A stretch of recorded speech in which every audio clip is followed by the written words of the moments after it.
Welcome to Workforce Accessibility for All Ages, a webinar series brought to you by the Age-Friendly Greater Pittsburgh Workforce Group. This webinar series seeks to cover successes, challenges, and resources job seekers might experience or need in re-entering or re-engaging the workforce. This series is an effort to create an equitable as well as equal workforce in Allegheny County as well as the city of Pittsburgh. Hello and welcome to the Workforce Accessibility for All webinar series season 2. My name is Monique Yost. I am one of the co-chairs for the Age-Friendly Greater Pittsburgh Workforce Group. My colleague, Dr. Charles Howell, and I will be moderating today's episode in which we will discuss the veteran and family experience in the virtual world. At this time, I'd like to open the floor up for panelist introductions. May each of you introduce yourself and share your role and organization. Sure. Go ahead, Eric. Thanks. My name is Eric Orient. I'm a Director of Military and Veterans Affairs for UPMC Health Plan. Go ahead, Todd. My name is Todd DiPastino, and I'm the Executive Director of the Veterans Breakfast Club. And I am Drew Williams, the Director of Career Development here at Veterans Leadership Program. Thank you. This webinar series is brought to you by the Age-Friendly Greater Pittsburgh organization that seeks to ensure equitable and inclusive living for all residents in the city of Pittsburgh and Allegheny County. Without further ado, let's jump right into conversation. Okay, first question. What have been some of the challenges that you have been hearing clients discuss during life in the virtual world? The isolation. I mean, I'll jump in and say it isn't the same, relating in the virtual world, being online, having Zoom conversations, having a community, building a community, virtually. It can be done.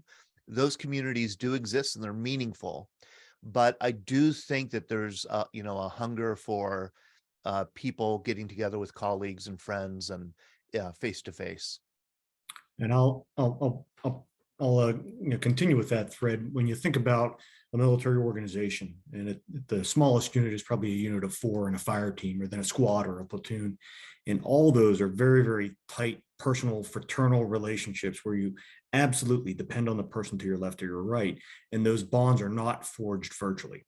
And so switching from something that is so up close and personal to something that is so disjointed, fragmented, and distant is a challenge, I think, for a lot of veterans. I would say that that's not unique to the veteran community. I hear plenty of people who in the post or current COVID world clamor for some type of personal interaction, but perhaps it is a little bit more acute with a veteran population that is used to those close bonds. Absolutely. And I was looking at this question from like an employment standpoint. So I would say like some of the veterans that I was looking at or working with, in the virtual world we have today, some of them just don't have the skills or digital skills to maneuver as fluently as some of us that may have those tech savvy skills have at this time. So it definitely creates a little bit of a frustration for them, because not only, veterans sometimes don't like to ask for help. At this particular moment, when they haven't came across this challenge or hurdle, they definitely have to go out of their comfort zone and try to get this help. With that, something that a mentor of mine always advises veterans is to get some people in their fire team. And what he means by that is replicate those bonds that you used to have.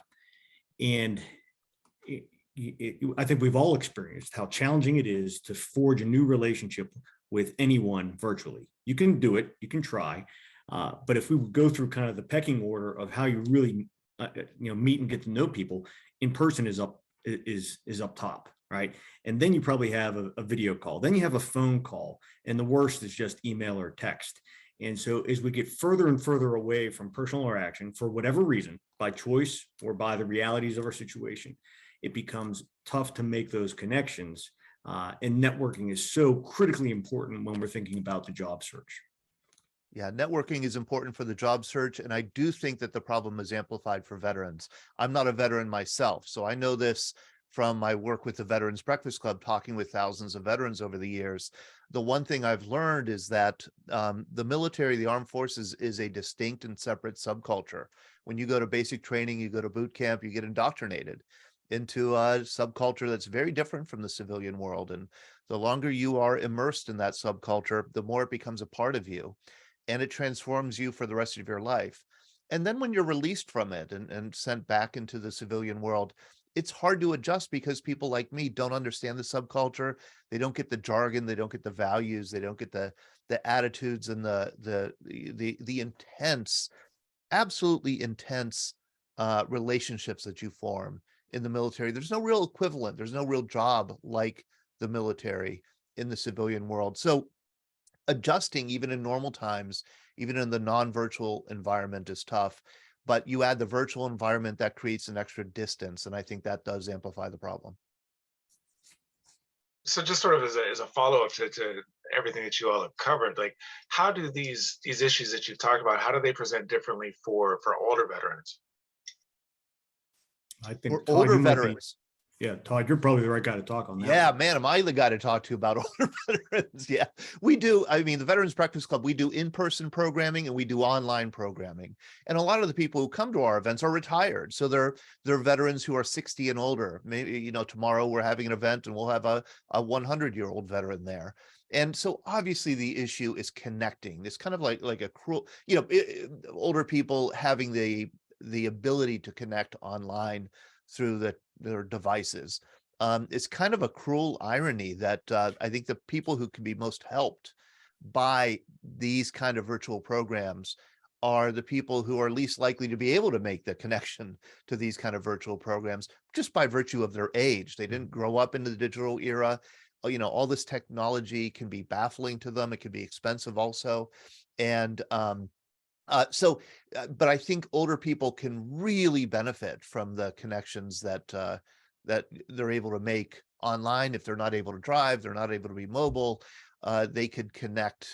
I think the older people, once they do get connected, really do like it. They really do like it. You know, I look at what Todd's group does, and it's not the Veterans Virtual Breakfast Club, and it never would have got off the ground if it was everyone log on to your computer and have a cup of coffee and eat your scrambled eggs. It never would have happened. And you know, he caters, at least that particular part caters to an older crowd. That was my father's generation. You know, and Todd knows my father from that organization and my aunts and uncles. And so, you know, I think about my mother or my aunts and uncles, and it's exactly what Todd is saying. I mean, that's why all the jokes exist about, you know, texts from grandma and what they look like and what they say, because that older generation just isn't as comfortable in this world. Todd, I would take exception when you talk about retired veterans. I'm one of those, and I'm not even 50 yet, so don't lump me into that older group. You're getting there. You're getting there. I am. Thank you. Cool. Thank you guys. You guys brought up like a whole plethora of kind of challenges that you're noticing and kind of seeing. Where can veterans go for support? I think a great example would be something like a Veterans Breakfast Club. Are there any other unique networking opportunities or unique resources available where folks can kind of feel supported, feel included, feel connected to everyone in spite of what's going on currently? So I'll lead off on that, and then I think it's probably a good segue to Drew, because his organization is one of them. But if any of you are familiar, any listeners familiar with Sebastian Junger and a book he wrote called Tribe, it speaks exactly to this, of how, you know, we all, I think all of us, not just veterans, want to belong to something, right? And you know, show me the person who doesn't want any personal connections, and actually, I don't want to meet that person, right? So we're herd animals. We want that. And I don't think there's a shortage of organizations to be part of.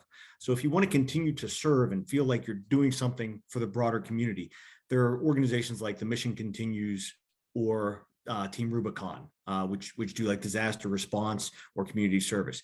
If physical fitness is your thing, and that's how you bond, there's Team Red, White, and Blue with chapters all over the place. I was recently forwarded an invitation to join something called Patrol Base Abate, and they have a book club and a fight club, right? And because all of us have our thing, whatever that is, right? There are things we like to do, And there's likely an organization, fraternal organization, that has some of that. And there are a lot of them for veterans as well. And so I don't think you have to look too far to find them unless you're into something so esoteric that one of those just doesn't exist. But there are a lot of organizations out there that do it. And I'd hand it off to Drew at this point because he's part of one of those organizations that can provide some of that. Absolutely. Thanks, Eric. Well, for Veterans Leadership Program, we definitely offer a gamut of services. And we do try to support the veterans as much as possible from A to Z. Sometimes if it's out of our lane, so to say, we actually would have to partner with a community partner to try to see if we could get them some external services that way or support, because unfortunately, we wish we could do every single thing, but we try to get close to, help serving veterans as best as possible and as fast as possible. So a lot of those support elements is definitely needed just because for us, we're a housing first agency. So, most of our veterans are in some kind of housing crisis or situation. And then we try to mitigate that part of it because peace of mind is everything. So even though my department covers career development or employment, if they don't have that peace of mind of where I'm gonna stay or sleep tonight, what I could get them ready for a job, but they may not, be able to excel during the interview, so to say. So if it's something that isn't covered in our jurisdiction or organization, then we typically will refer to our counterpartners of PA Serves. And they have a whole network of support systems that we could refer to that as well. And I have to say that I've run into women who are maybe now 50, 60, 70 years old, who kind of discover that they're veterans. They served in the military maybe 50 years ago, maybe 35 years ago, but women don't identify as veterans as often as men do. And so it sometimes comes as a surprise to them that there is this whole community and network of female veterans that is really special and very tight knit. Just like Eric and Drew said, there are lots of organizations, even some of the old line organizations, that there are very robust American Legion chapters. There are still some very robust VFWs. There are informal groups of, say, Vietnam veterans who get together every week for breakfast. They're all out there, but you do need like an entry point. You do need a contact that could help to introduce you to what's going on in the Pittsburgh community, at least in terms of veterans. It's a very vibrant community. So you all have touched on just the sort of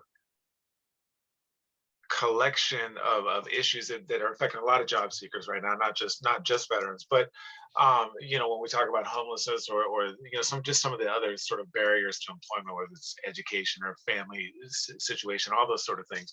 Do you all see that there are issues that affect the veteran community in different ways than the civilian job seekers? Eric and Drew, there are, but I'm going to let you guys go. Well, I think what I see probably more than anything is it's a translation issue where a veteran often does not sell him or herself very well to an employer, and an employer may not try its hardest to understand. Okay. And so I don't want to put the fault on either party's feet. I think it's joint. And so there are plenty of veterans I talk to, and like I probably interview 20 veterans a week now in my job. And some of them are great they explain things in English, because like I was a Marine vet for 22 years, but I don't speak Air Force very well. I don't speak Space Force at all. And so if nobody does. And so when people talk to me and they're talking all Air Force terminology, I have to say, please stop and just put it in English. Okay. And I found the same thing when I worked in construction. I was doing industrial construction. I'm not an electrician. It was all high voltage stuff I'd never heard of. And I had to say to the electricians, I don't speak electrician, but I speak English. And so veterans have to do the same thing when they're talking to an employer. If they start talking about JTAC and ISR and 11 Bravo, nobody knows what they mean. Because without meaning to offend anyone, I don't want to. I think to the American population, almost everybody's just a small S soldier, right? and don't understand the difference between a colonel and a captain or a staff sergeant, nor should they.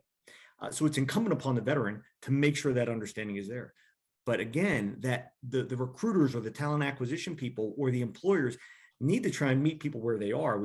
And I don't mean to use that cliche that's overused, but you have to do it with to say, please pause and help me understand what you're saying, because I want to see where your skills fit into our organization. Now, again, I want to normalize that. I'd say it's no different than people who are making any kind of bold career change. If you're coming from the medical community and you want to get into the arts, well, you better figure out a way to translate your skills so that who you're talking to understands. But that's what I see the most, is a lack of translation on both sides. Drew, what about you? What do you see? Absolutely. You hit the nail on the head. I would say it's getting a lot better since before I came out here on the trail back in 2016.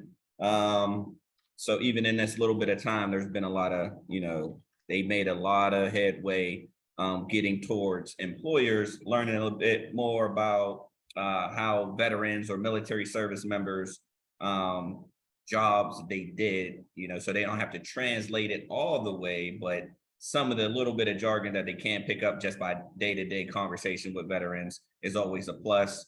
I would say during some of the interview processes, some of the veterans go into the interview with a board style mentality that you have to do in the military, which is seriousness. You got to be firm, you got to be brief or concise. You got to get to the point. You don't really get to show your personality a lot. So being out here in this space, in the civilian space, you got to kind of open up a little bit more and let them know, like, hey, I can work with this guy every single day. So he got the skills, or he's proficient enough on his resume to do the job, but now it's all about, can I work with him every day? And that's usually when you got to show your personality in an interview. So. Drew, you bring up an interesting point. I had this exact conversation on Wednesday with a Marine of 25 years when he asked me to help coach him for an interview. And I said, whatever you do, don't treat it like a meritorious sergeant board. And for folks who don't know what that is, I mean, it's almost like an inquisition where you go in and it's you and a panel of 6 or 8 people, and they ask you a question and you have to respond immediately and get it right. And then you sit there stone-faced waiting for the next question. That's what a lot of people are used to in the military. Very true. It makes you seem like a True. psychopath. And Yes. You come across as a psychopath. Yeah. That's absolutely right. And that's like a perfect example of something of that mismatch between the military culture and the civilian world. And it can be devastating for somebody making that transition. Yep. Also, I would say one more thing would just be military service members or veterans just got to learn to put their accomplishments down a little bit more and talk about them. I know they may feel like they're bragging or boasting and they want to hold back a little bit, but some of those accolades can help them get to the next level or determine if he or she can get the job over another person. So just being open and not looking at your accomplishments as bragging or being cocky, but just letting them know, or letting this, the employer in a little bit on some of your successes. There also have been, and maybe there still are, more formal credentialing barriers to employment. So for example, I do remember years ago, I think this has been corrected, that you could have been in the Army as a truck driver, driving 2.5s or 5-ton trucks, but you come out of the Army and you don't have a CDL. And so you can't get a truck driving job. That was a classic problem. I think that's been corrected. And I think the military, the Department of Defense is taking steps to correct those kind of, mismatches, but I'm sure they still exist. They do still exist, Todd. And, working with UPMC, I can tell you specifically about it is if I talk to someone who was an independent duty corpsman, that's a lot of responsibility that would be like a physician assistant equivalent. But you can't come out and get a job as a physician assistant, right? To do that, you need to go to 2 years of schooling. And who's going to do that after a 20-year military career when they're trying to get settled and keep the lights on? And so it's frustrating.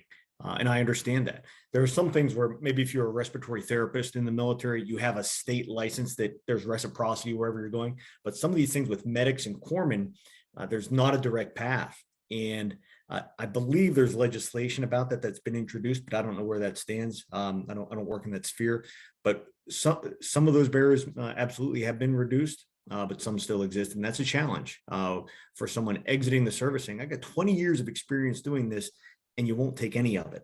Yeah. And that's not a fault of the employer, right? I mean, there's some things that, like for UPMC with credentialing and accreditation, we have to hold to, but it is a challenge with some people, that's for sure.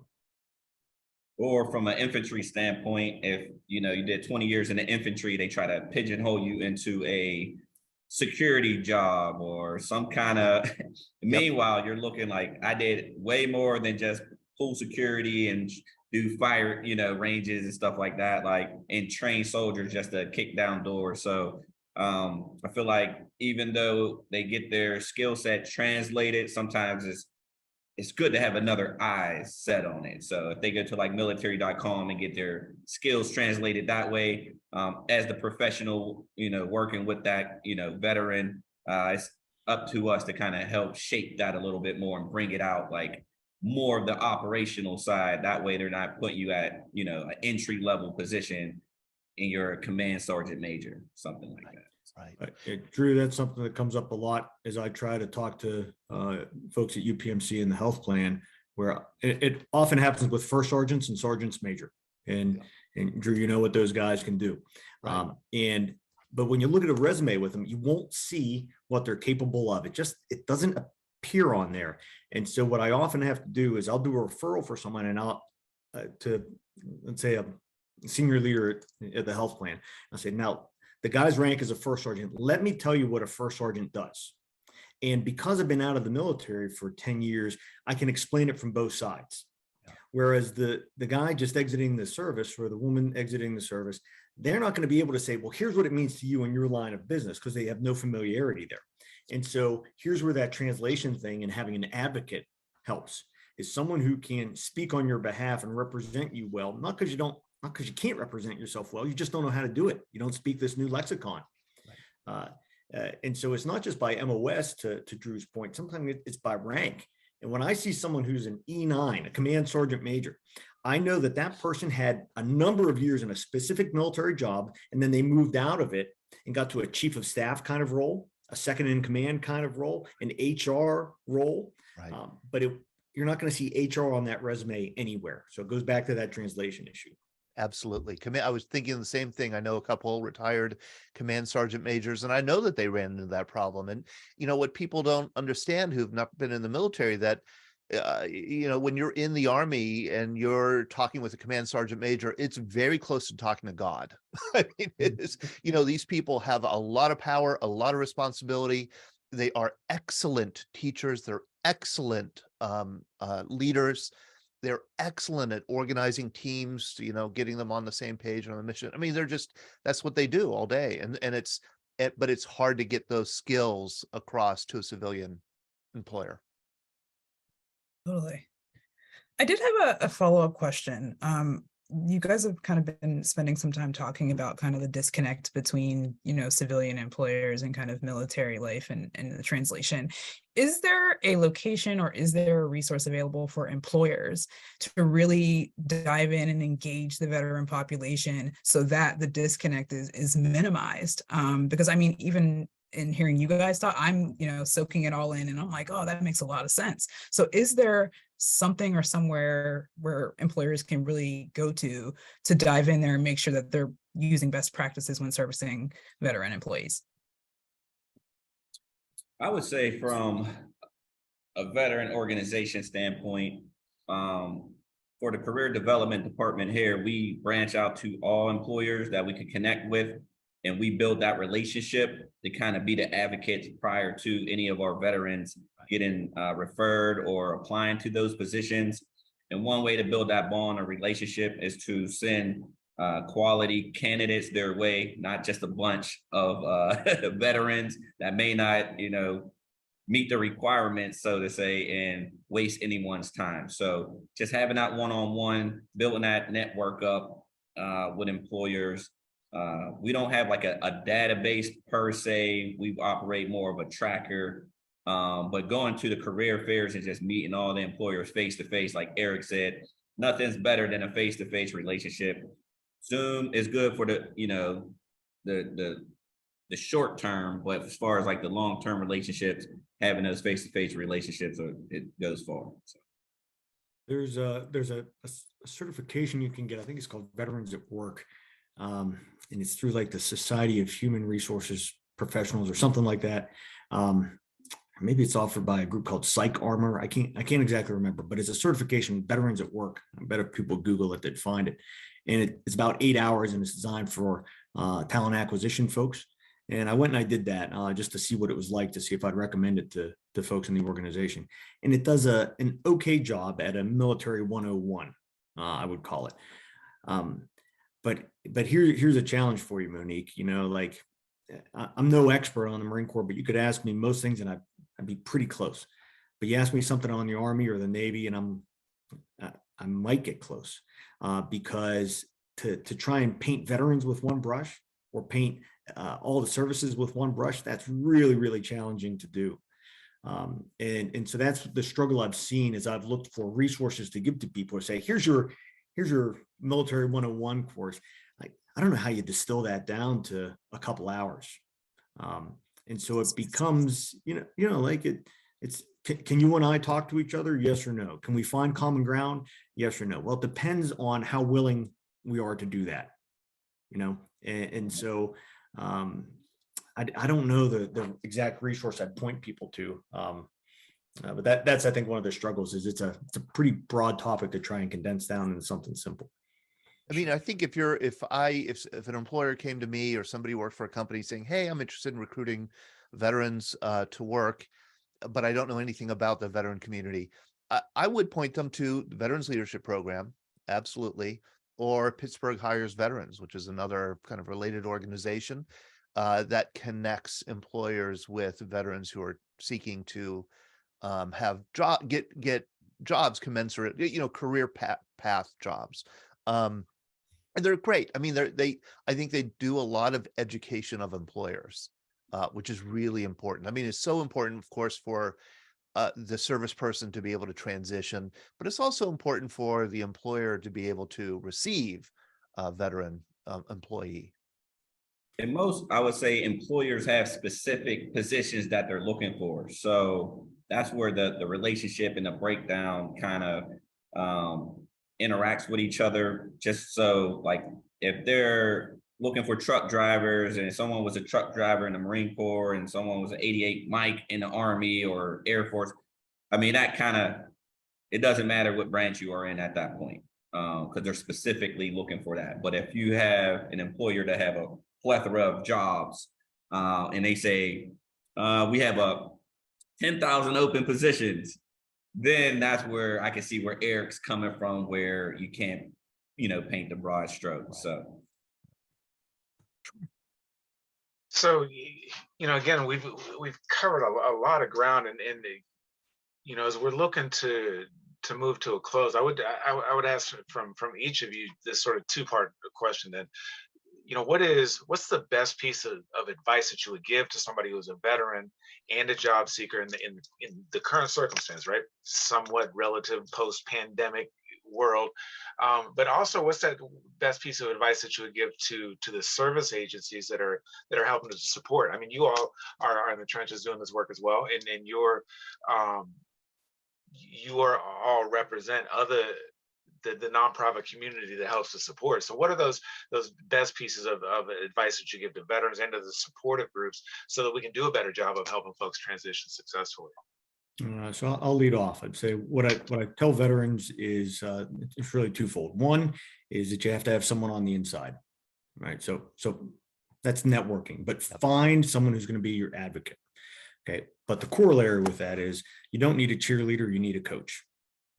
And you need someone who'll wire brush you a little bit and tell you that you're not ready, or here's what you need to refine, or here's how you need to present yourself. Yes. Not just someone who says someone's going to hire you because you're a vet, because I'll tell you that's a lot of smoke. Okay. No one will hire you because you're a vet. They'll hire you because you're the most qualified person and you happen to be a vet, and a lot of good comes with that. So that's the advice I give to vets. Get someone on the inside and get a coach. And then to the organizations that represent vets, it goes to what Drew is saying is don't send people to me who are ready for a job. Send someone to me who's job ready. And that's a subtle distinction, but I don't need just anyone off the street who has barriers to work that they haven't worked to overcome, or doesn't have a resume, or can't translate their skills, because then I can't do anything with them. And it's frustrating for that organization, and it's frustrating for the veteran because they feel like they aren't making any progress. So to the folks that help them, be that advocate, be that coach, and get the people ready so that when they do reach out to an employer, it's an easy yes. Thank you. Totally agree with that. I would say, just to add to it, don't be afraid to ask for help. I would say, as far as mock interview trainings go, there are a lot of agencies, including ours, that help out in that process. Most of the time, veterans get in there and you typically only get one shot at an interview. So, and they have to be patient. So to join the military, you went to a recruiter who wanted you and did everything for you. In a civilian world, you are competing with other personnel to get to that one position. So you got to kind of be patient. If things don't work your way at that time, you got to keep pushing on, and you got to be open. So you may want one specific job, but it's way harder to get one specific job than to have 3 different industries that you're interested in.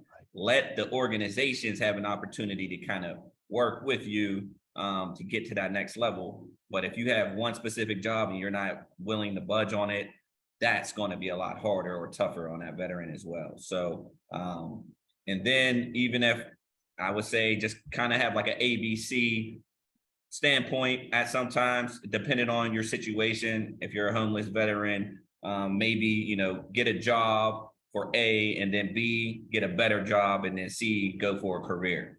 Those are the 3 stages typically I try to preach, because you may not get that management job right away, but if you secure the job first and then work your way up like you did in the military, you never know where you're going to end up over time.